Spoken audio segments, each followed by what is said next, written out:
Hello guys and welcome to this second part of the video. So we have already talked about the first two techniques, methodologies, modalities, name them as you prefer, but basically all of them are ways to make students to read or to present the material to students so they can read it. Mm, well, let's go with the next one, that it's something that it's usually called filling the gaps. Okay, so we have this perception of filling in the gaps exercises, such as we have a sentence and then there's a line in the middle, and then we have to complete with the correctly grammar, vocabulary, conjugated, but not conjugated, but verb with the in the correct tense, or with the correct modifier, etc. Right? So that is what we know in terms of grammar, for example, right? So what you can do in this case is to give the kids the incomplete text, right? I would recommend that the gap should be in the middle, right? Let's say having the introduction or the introductory part, the beginning of the story, for example, and having the ending is going to be a little bit easier to sort of predict or elaborate or imagine what goes in the middle. Yes, let's say in terms of facilitating things for students, this may be a little bit easier, right? Now, what they should do with the one in the middle, well, they should imagine what goes there, right? And this will, of course, stimulate their imagination, their creativity, and of course, definitely is going to boost their reading comprehension, because they cannot, and that is expected from you, know, that you put like really clear rules about it. They cannot make just like any incoherent thing, yes, any sort of narration that doesn't have to do at all with goes in the middle, with goes in from the beginning and in the end, right? How they can reproduce this, either by writing, if you want to do that, so they can write a paragraph or something like that to what they think goes in the middle, yes, or they, for example, can take turns and say it orally. Teacher, I think that this goes in here, this is what happens in the middle, and it will go like this and like that, okay? That's it, yes? Later on, and this is pretty important, you share the original part or the original missing part that you did not share with them at the beginning. So you either gave them a complete photocopy with the whole story, or you read it aloud, or you project it in the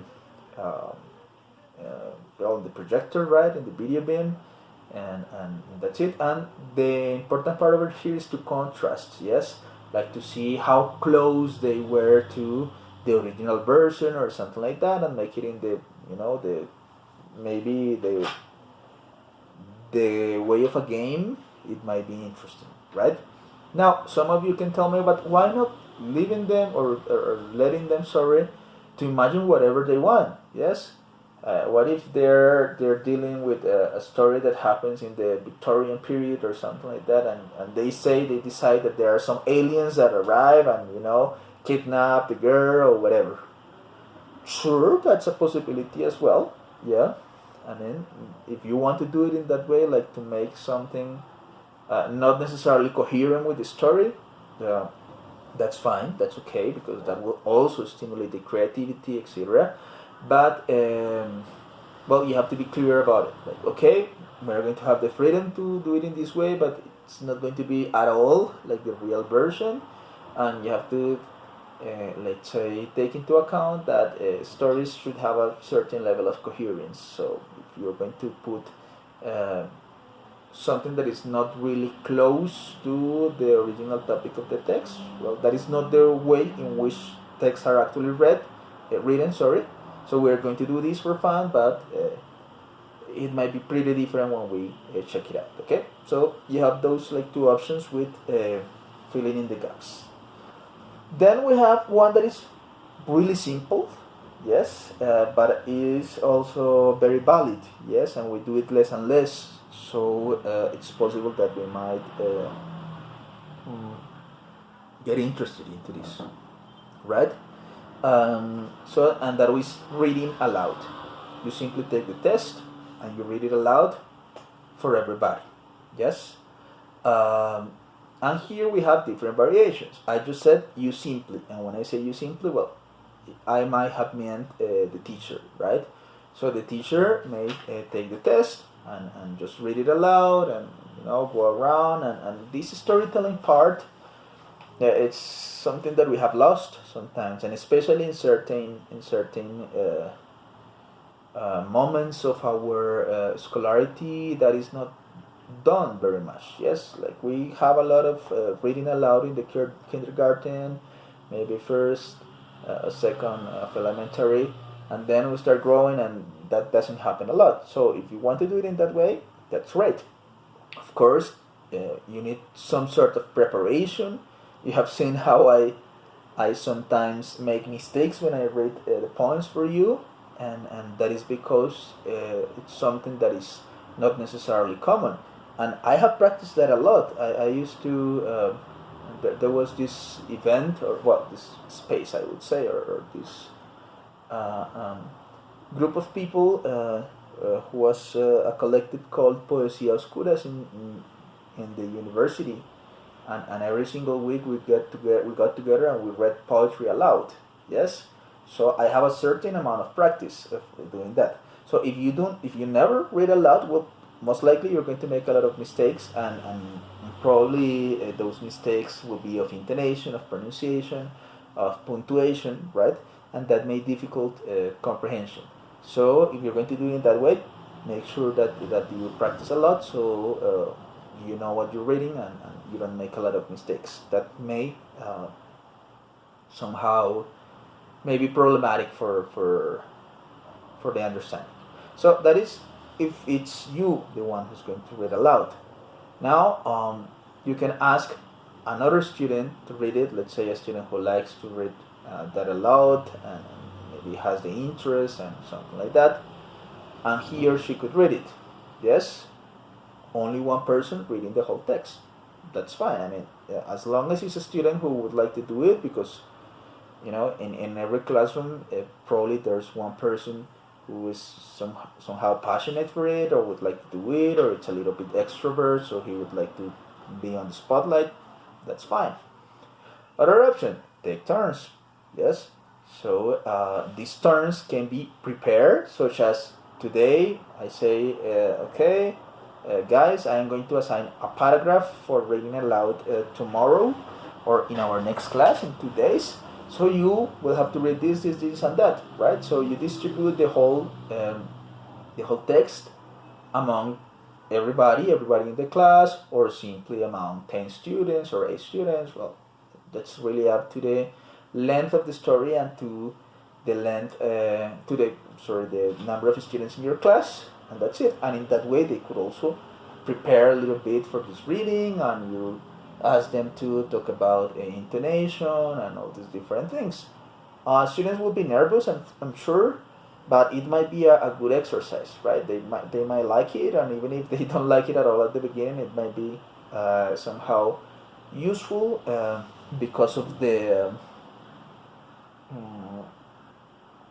let's say the different thing, right? Now, this reading aloud, collective reading aloud, can be a little bit more spontaneous. So you don't give them anything in advance. You simply start calling them, okay, you, and things like that, right? So that also will help you with the attention somehow. Like the problem with the first 2 or 3 scenarios that I mentioned was that let's say while one person is reading, everybody else could be just wasting time, not paying attention, and then that wouldn't be very effective for covering the material, right? Because if they're not paying attention, all the other activities that you are going to base on that reading will be a failure, because they won't be able to do anything because they don't know what the story about, right? So careful with that, careful with discipline, careful with attention, try to monitor this reading somehow. We're going to talk about some techniques about monitoring reading at the next class. But that's it. Yes, so if you have a little bit of a problematic class or something like that, it might be a good idea to have this, let's say, multiple reading aloud. Might be good. Even you can do like a variation of this reading aloud that I used to call catch-up reading, and is one in which it is some sort of a game or a race, and you put the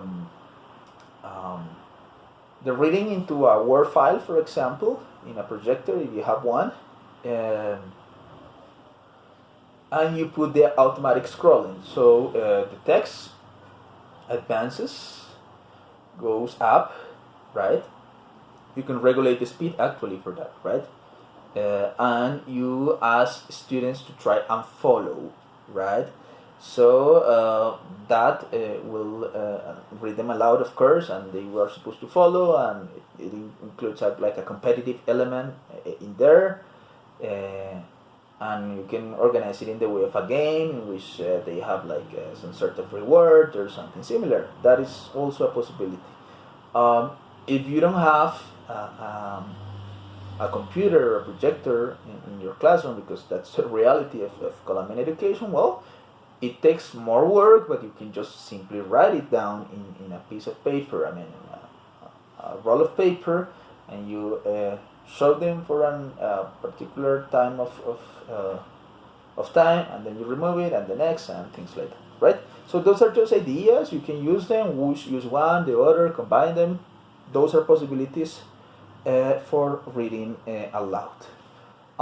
We have another technique that is the reading partners. This might be good. So you simply assign couples or groups of 3 or 4 people, and you collectively read over there, right? Again, there are different modalities. Only one person can read in the group, and the other listen, take notes, and you divide certain functions. You can, for example, ask them to take turns to read. So there are 5 people, one starts, then the other, and so on. You can do exactly that one, but then you switch the role let's say every time that somebody takes a book. Let's say that I am the reader, yes, and the partner next to me is the person who takes notes, for example, and the person next to me is a person who is going to paraphrase it in, I don't know, 2 lines, for example, right? Or 2 sentences somehow, and you assign a different role, right? Also, you can do that as well of the roles, but then every time you finish, let's say the book goes into the next person and the rules move. So the person who was reading now have to take notes. The person who took notes now has to paraphrase what they say, and things like that, okay? So these reading partners can be done in that way.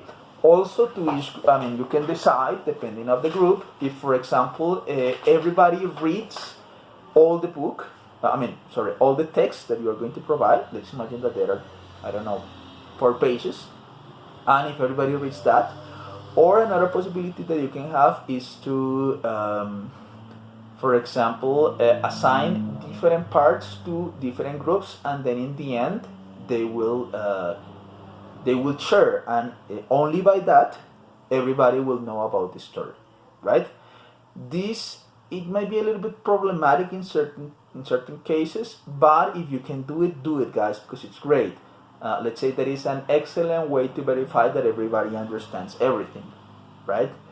Why do I say that it might be problematic? Because if, for example, you have a group that doesn't do their job very well, so everybody will be sort of affected, yes? And if it's something really important of the story, well, it might be problematic. But it's not the end of the world. I mean, you can fix that if you notice that they're just being a little bit lazy, or that it's too difficult and they couldn't read it, because it could also happen. Well, you as a teacher simply are going to complement that. Yes, you say, okay, yes, what you said was really good, but remember that this, and that, and what happened was this. Well, all these different things, right? So that's a possibility in there. Also, it is a great way to approach longer materials, lengthy materials, without being, um, so annoying for them. Yes, so because it's better. I mean, surely the best thing will be that everybody read everything. Yes, but if you're going to try to make it a little bit easier for them, so instead of reading, I don't know, everybody 20 pages, they can read only 5 and then listen the rest, and it's a good thing, right? This is still valid. We want them to read, but not for the sake of reading, but for the sake of understanding, and having a pleasurable experience, or at least not such an annoying one. Yes. So that possibility of the reading partners can be good. Yes. Also, I would recommend, guys. This is a little bit authoritarian for some of you, maybe, but when you have problematic groups, for example, in terms of discipline, in terms of people who is really annoying, that interrupts your class all the time, or maybe it could be a good way to additionally control the discipline somehow, and have a better classroom management. And for that for that aspect, you will require to know your students very well, so you can partner them up in effective ways, right? Then the next one that we have is the interactive storybook. Yes, so this is great. I mean, if you can do it, excellent. The only problem with this is that it demands resources, right? So let's say that the plain text is an option, just the text of the book, and that's it. But you start to make it a little bit interactive as long as you are able to add certain things. So now, if it has drawings, if it's illustrations, well, it's better. It has certain things that may explain ideas if they were not able to fully understand the text, right? But let's add some more. What if you can have, for example, a pop-up book? Yes. Well, that's wonderful, right? Because you can open it up, and somehow it is 1,000 ways more attractive. I think I want to show you one. It is back down in my library. I will come back in a minute, but I think it's worth it to show it. I mean, of course, it's going to be something like really professional, but I just want to show you like how attractive it could be. You are going to see like the over here you're going to see the screen.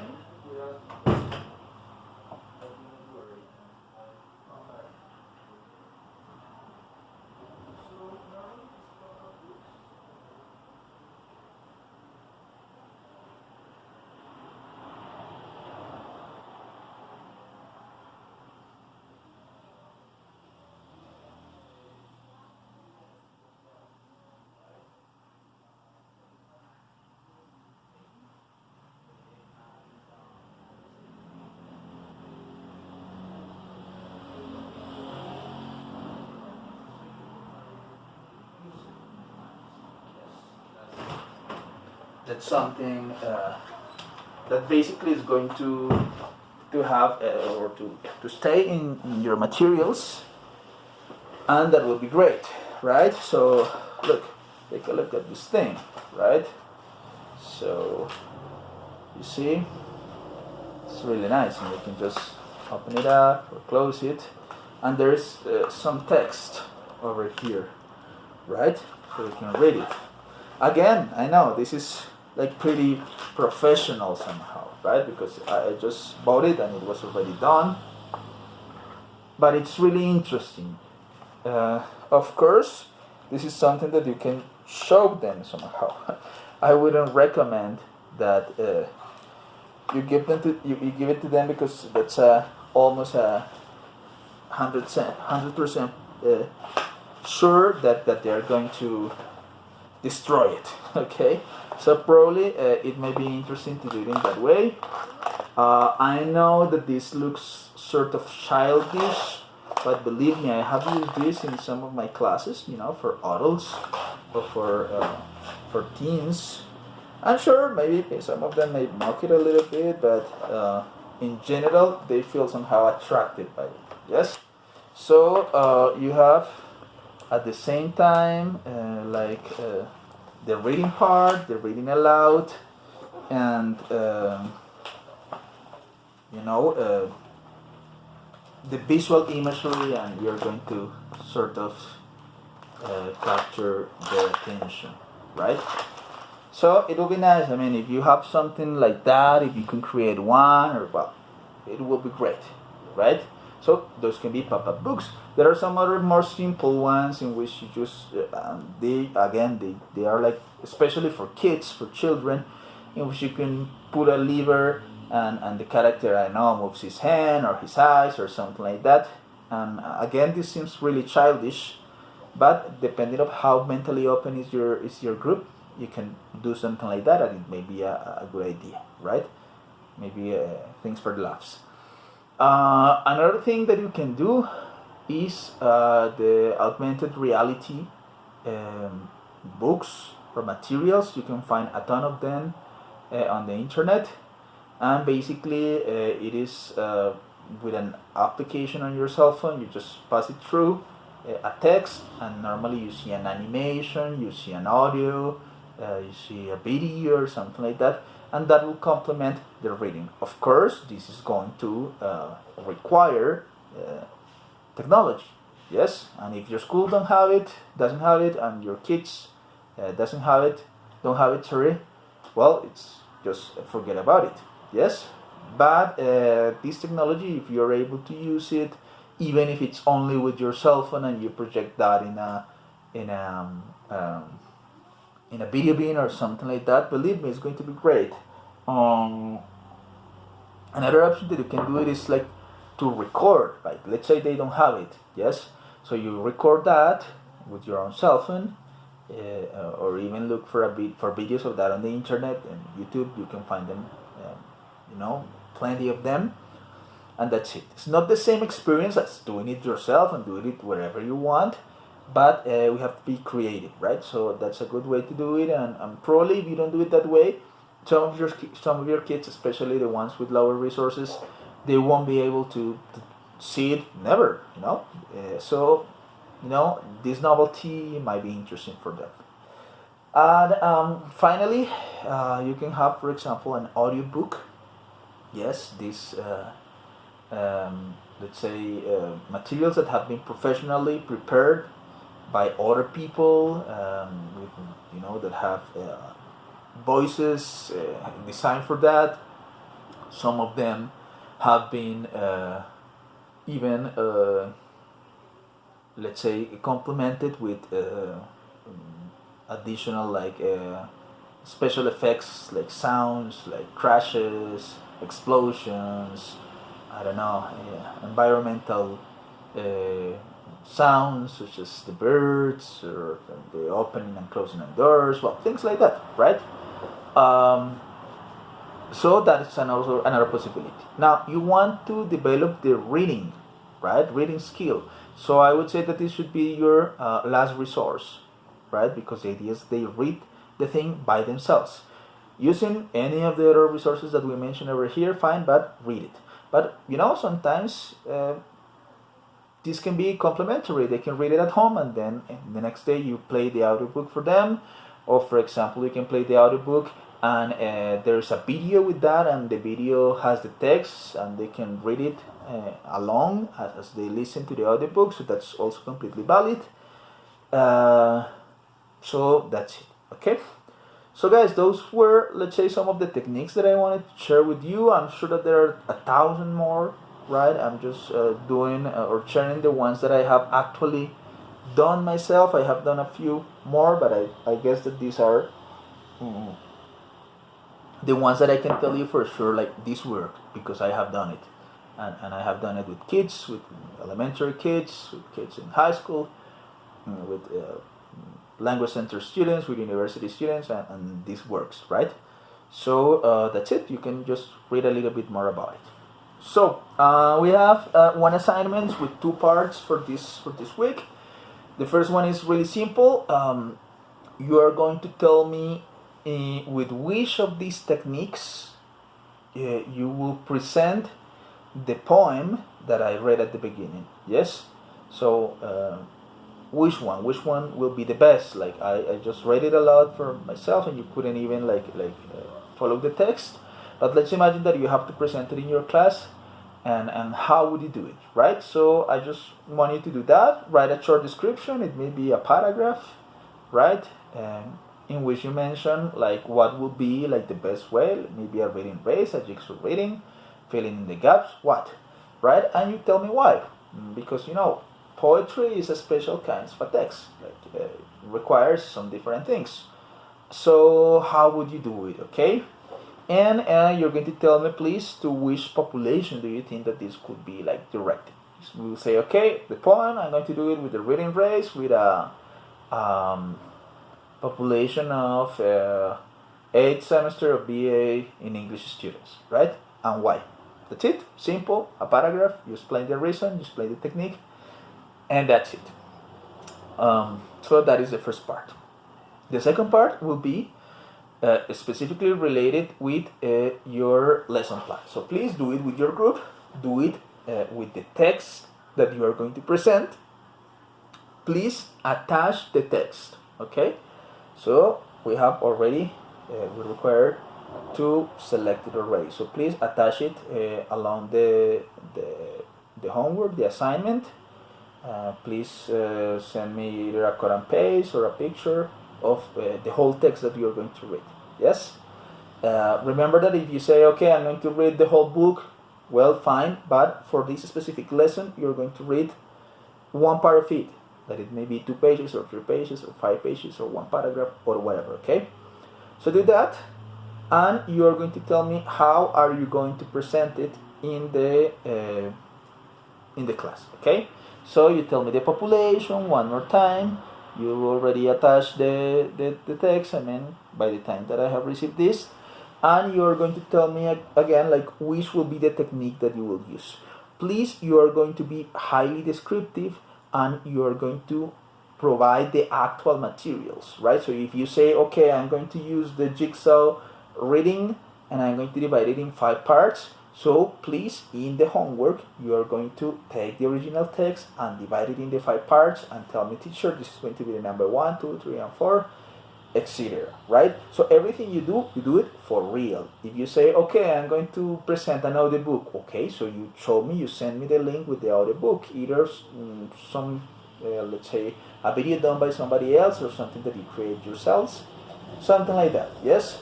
If you said, teacher, I'm going to do the, let's say, the reading partner, so you give me the distribution, you tell me we have, I don't know, 40 students or 20 students, and they will be divided in groups of this, and this, and they will have these roles, everything like for real. Yes, remember that if you're going to say, I'm going to use an image, I'm going to attach this, and I'm going to use a pop-up book, so you show me the pictures of the pop-up book, or you show me there are a lot of models for cutting and pasting. You can print them and just cut it and put it together, so you can send me a link to that or an image of that, and I can see it in that way. So it can be any of the techniques that we mentioned today, or maybe a different one.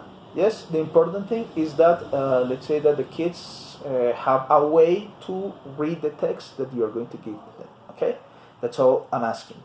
So if you see, we have already advanced into things. You have already a warm-up for the class, and here you have a technique or somehow of approach to a methodological approach for them to read it. Okay. And that will be it. So those 2 things must be in the same file and must be in the same assignment. Okay. Well, guys, thank you very much. Have a great rest of the day, and see you around. Bye bye. Thanks a lot.